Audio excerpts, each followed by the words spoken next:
नमस्कार सर्वांना, मी प्रचिती शेटे तुमचं खूप खूप मनापासून स्वागत करत आहे। तर या व्हिडिओमध्ये आपण बघणार आहोत की आपण श्रावण महिन्यामध्ये काय उपाय करू शकतो, काय विधी करू शकतो किंवा आपल्या आरोग्य प्राप्तीसाठी, धन प्राप्तीसाठी, आपल्या सर्व समस्यावर आपण उपाय बघणार आहोत।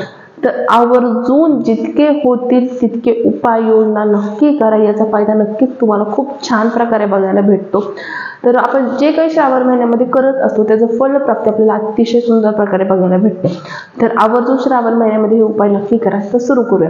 तर सगळ्यात आधी श्रावण महिन्यामध्ये व्रत वैकल्य करण्याचा असं विशेष महत्त्व आहे। तर श्रावण महिन्यामध्ये आपण पारायण करू शकतो, आपण गुरुचरित्राचं पारायण करू शकतो किंवा आपण गुरुचरित्राचं पारायण करू शकतो किंवा व्यंकटेश स्तोत्र करू शकतो, चालीसाचं पठण करू शकतो, स्तोत्रांचं पठण करू शकतो। तसंच या महिन्यामध्ये वरद लक्ष्मी व्रत म्हणजे वैभव लक्ष्मी व्रताची देखील सुरुवात केली जाते। तर आवर्जून तुम्ही या व्रताची देखील सुरुवात करू शकता। तसेच या महिन्यामध्ये आपण बृहस्पती पूजन, दर गुरुवारी आपण गुरूंचं पूजन करू शकतो। तर अशा प्रकारे अशा खूप साऱ्या गोष्टी आहेत, आपण पुढे बघूया। तर सगळ्यात आधी जर तुम्हाला एखादं व्रत वैकल्य सुरू करायचं आहे तर श्रावण महिना अतिशय पवित्र महिना आहे। तर या महिन्यापासून तुम्ही आवर्जून एखादं व्रत वैकल्य किंवा स्तोत्र पठण करायला सुरुवात करू शकता। तसेच या महिन्यापासून तुम्ही व्यंकटेश स्तोत्राचं देखील पठण करायला सुरुवात करू शकता। अतिशय सुंदर आहे व्यंकटेश स्तोत्र, नक्कीच पठण करा। तर आता आपण काही उपाय बघूया।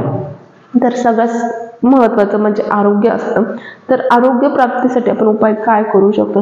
तर आरोग्य प्राप्तीसाठी एखादा पेशंट सिरियस आहे किंवा तुमची तब्येत फार नाजूक असते किंवा तब्येतीसंबंधित तुम्हाला खूप साऱ्या प्रकारचा त्रास होतो, तर आवर्जून तुम्ही या महिन्यामध्ये जो आवळ्याचा रस असतो हा महादेवाच्या पिंडीवर अर्पण नक्कीच करा। कितीही आरोग्य संबंधित त्रास असो, कितीही आरोग्य संबंधित प्रॉब्लेम असो, ते नक्कीच दूर होतात। खूप लोकांना या उपायाचा अनुभव आलेला आहे, तर आवर्जून तुम्ही करू शकता। तसेच धनप्राप्ती, पैसा कुणाला नको आहे, तर पैशासाठी आपण बघूया। पैसे अडकलेले आहेत किंवा पैसा तुमच्याकडे खेचला जात नाही, पैसा टिकत नाही, तर उसाच्या रसाचा अभिषेक, उसाच्या रसाचा अभिषेक अतिशय पॉवरफुल आहे। तर आवर्जून तुम्ही उसाचा रस महादेवाच्या पिंडीवर अर्पण करू शकता। मंत्र कोणता म्हणावा? तर पार्वती पते नमः हा मंत्र तुम्ही नक्कीच जप करा, अतिशय प्रभावी आहे।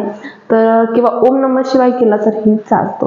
तर अजून एखादा मी तुम्हाला एक सर्वात सोपा उपाय सांगते आरोग्य प्राप्तीसाठी। जे काळे तीळ असतात ते पाण्यामध्ये मिक्स करून जर तुम्ही महादेवाच्या पिंडीवर जर अर्पण केले तर यामुळे तुमचा शनीचा प्रॉब्लेम देखील दूर होतो, आरोग्य संबंधित तक्रारी दूर होतात। तर हा उपाय तुम्हाला कधी करायचा आहे? तर श्रावण महिन्यातल्या शनिवारी तुम्ही हा उपाय करू शकता। कोणताही शनिवार घ्या, कोणताही किंवा सोमवारी केला तरी अतिशय चांगला आहे, पण जर शनिवारी केला तर शनीचा देखील प्रॉब्लेम दूर होतो। जर पत्रिकेमध्ये जर शनी खराब असेल तर आवर्जून तुम्ही हा उपाय ट्राय करू शकता।